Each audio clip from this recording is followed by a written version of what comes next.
The full-time whistle has just blown in Cardiff. There is much to discuss. These are my immediate thoughts following the full-time whistle. As you might imagine, if you're just coming to this from having watched the game, you can imagine my brain is slightly scrambled right now, so I'm going to try my best to put some coherent thoughts together. And then I'll spend probably the next hour in a darkened room trying to come back down again by reading your comments and getting stuck in with you. So please leave them down below. Give the video a thumbs up. Hit subscribe. The full-time score was... This isn't a fever dream. This actually happened. Wales 14, England 68. My WhatsApp messages are blowing up right now. A couple that I've just read before starting this video.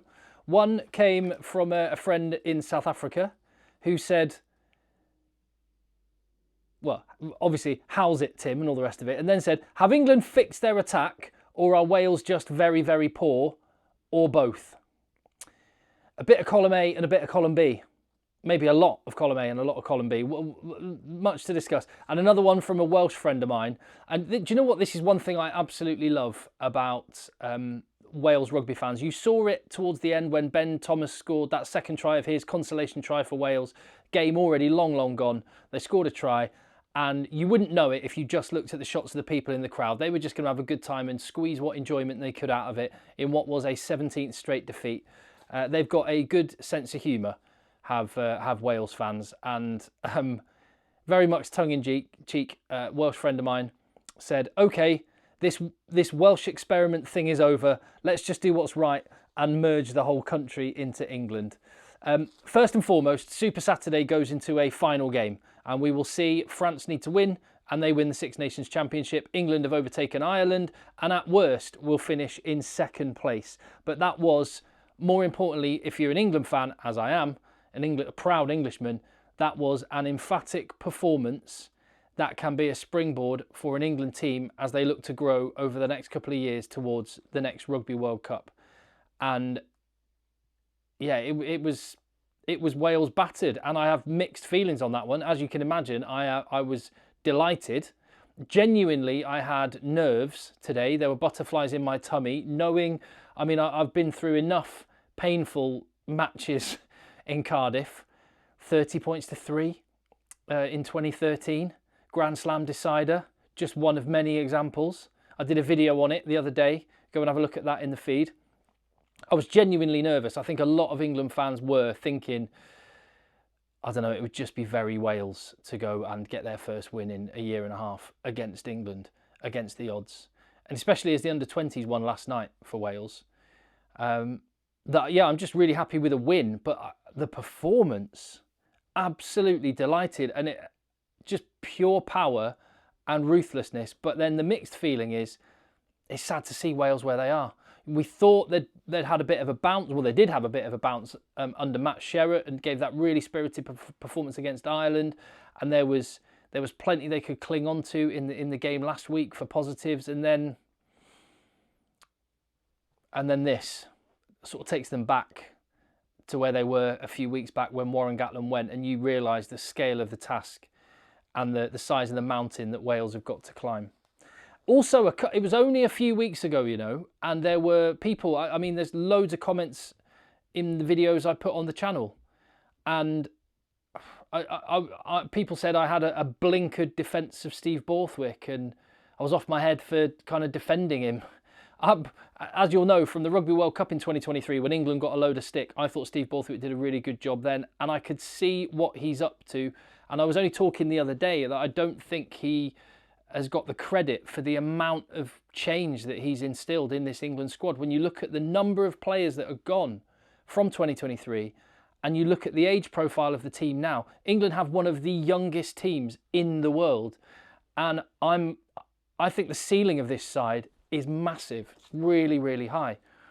And there were, you know, high profile people, other people that do podcasts have been calling for Steve Borthwick's head. There's a lot of England fans that were saying, oh, he needs to go. Tim, you're off your head.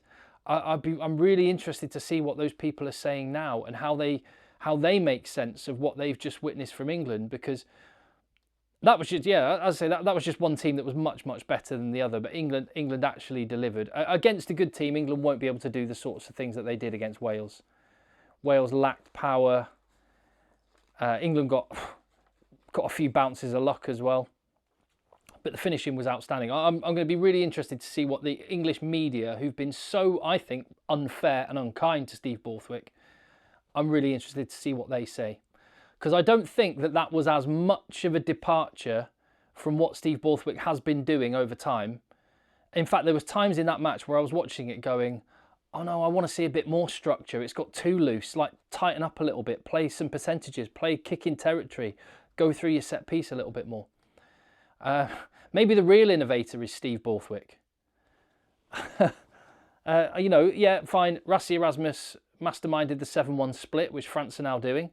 But Steve Borthwick's masterminded that all you need in a rugby team is open side flankers and fly halves.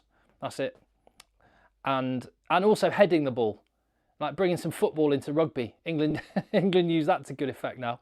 Now all they need is a good national anthem. If we can have Jerusalem as our national anthem, then I think England are cooking. I am amazed, always amazed, at the number of daffodil hats, inflatable leeks, lamb hats that are sold in Cardiff. I think that's a direct relationship between the number of people that buy daffodil hats and the number of beers that are drunk in Cardiff.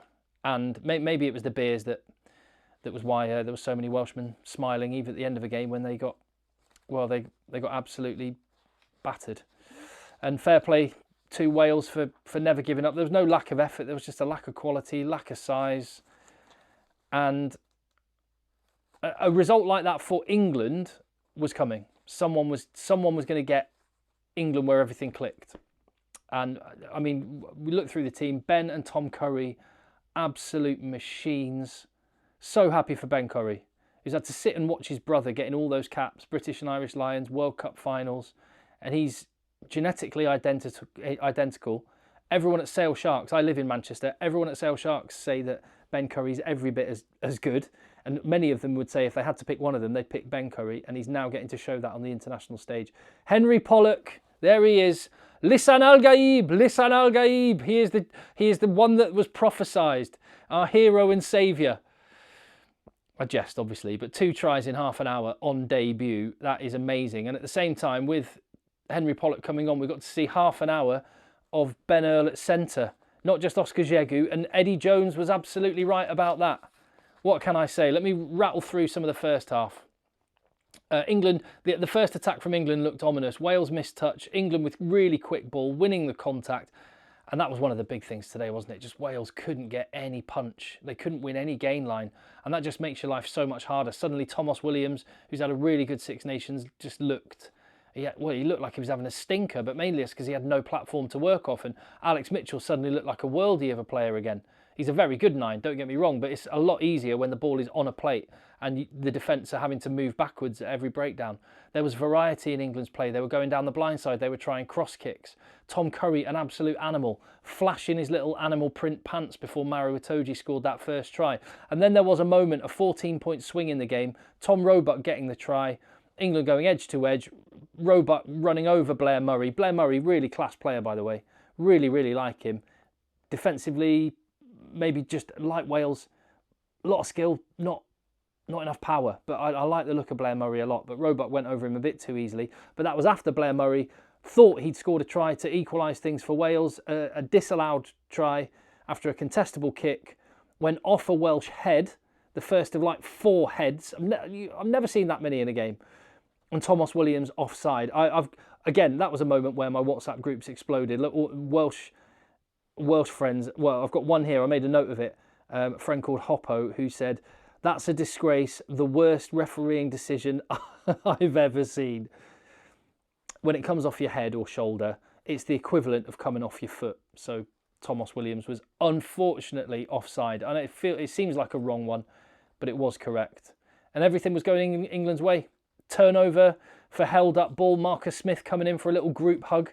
It was quite funny. You had all these English giants holding him up. Marcus Smith totally unnecessarily just like, go on then, I'll come and have a hug as well. Turned over. And then England with fast ball on a plate. Oh yeah, also Luke Cowan-Dickie try-saving tackle on Blair Murray. Amazing bit of athleticism is there. And then the worst passage of play I've maybe ever seen. You could have put the Benny Hill music over a couple of minutes of that first half. And I was shouting at this point, more structure, more set pieces, more kicking. It was just too loose from England. And inevitably, if you play like that, you're going to give the opposition points. Lesson for England there. I think play when you're in the right part of the field and let it fly if you see it's on. But they were just messing about far too much. And Ben Thomas scored. Ollie Chessum went off, so we got that decision for Steve Borthwick of no second row or no set second row on the bench, stress tested.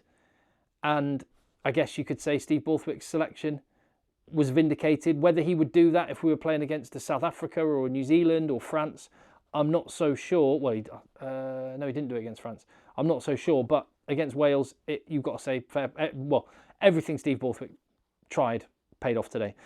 Tommy Freeman kept up his record of scoring in every single Six Nations game. He's on the plane to Australia. He's had a brilliant tournament. And again, his selection at centre, vindicated. That was proper rugby, that. Side to side, crossfield kick to Tom Roebuck, bit of variety. And then England went a bit narrower, tip passes through the forwards, Chandler Cunningham South going over.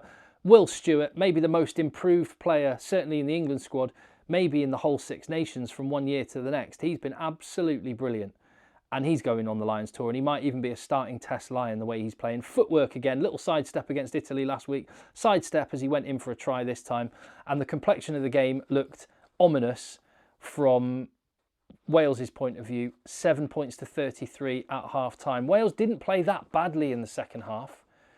They had a bit of territory. They were threatening. They just couldn't score until that consolation for Ben Thomas.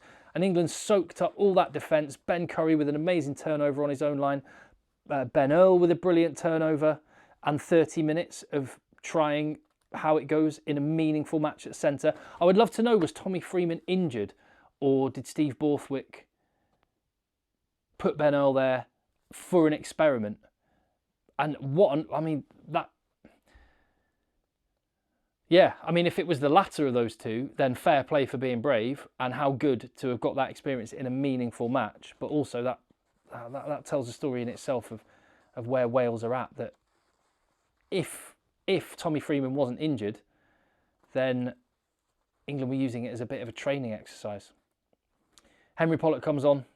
What a pass from George Ford, by the way. 99th cap from George Ford. And as I've said, there's quite a lot of time. I don't know how many column inches have been devoted in English media over the years to, oh, this player should be England's fly half, that player should be England's fly half. Just sit back and enjoy the fact. Still, it was the same when we had Owen Farrell and George Ford and Marcus Smith. It's the same now with Finn Smith and Marcus Smith and George Ford. England are blessed at fly half. And to me, it doesn't matter who's playing there. Finn Smith has looked really good. If George Ford is in there, I'm very, very happy with that as well. And I still think Marcus Smith could earn that jersey back. Although he looked decent at fullback today. Again, wasn't put under a massive amount of pressure. And coming over to Wales, I've mentioned Blair Murray. Jack Morgan, who had blood all over him within the first couple of minutes. It's like him and Bundy Aki just loved, like they just play rugby and they work so hard that they just start spontaneously bleeding when they play rugby. That's the way they play, with that edge. I thought he's great. Ben Thomas kept going. Jared Evans looked really good taking the ball to the line, and maybe Warren Gatland was right. Gareth Anscombe has not got it at the top level, but then again I keep coming back to it. When you have no players that can dent the opposition line, it's hard to play rugby. Rugby's really simple. If you've got that much physical dominance, it becomes quite easy. And you know that from the rugby you might have played at school to first team level and on the international stage. It is one of the beautiful and painful things about rugby, but it's one of those universal truths. When you have big men who are more powerful, then everything else becomes a lot easier. And I think England, that was a statement performance in what has been a good Six Nations championship. A lot of focus was on they should have lost against Scotland, they should have lost against France. Autumn, they were a bit of a shambles defensively. They've sorted that out, and now the attack is starting to come, and that is the order that this improvement has to come. So I do take pleasure in that performance. I don't take pleasure in where Wales are at. But if you will allow me to finish off, just to become a slightly partisan England fan for just a second.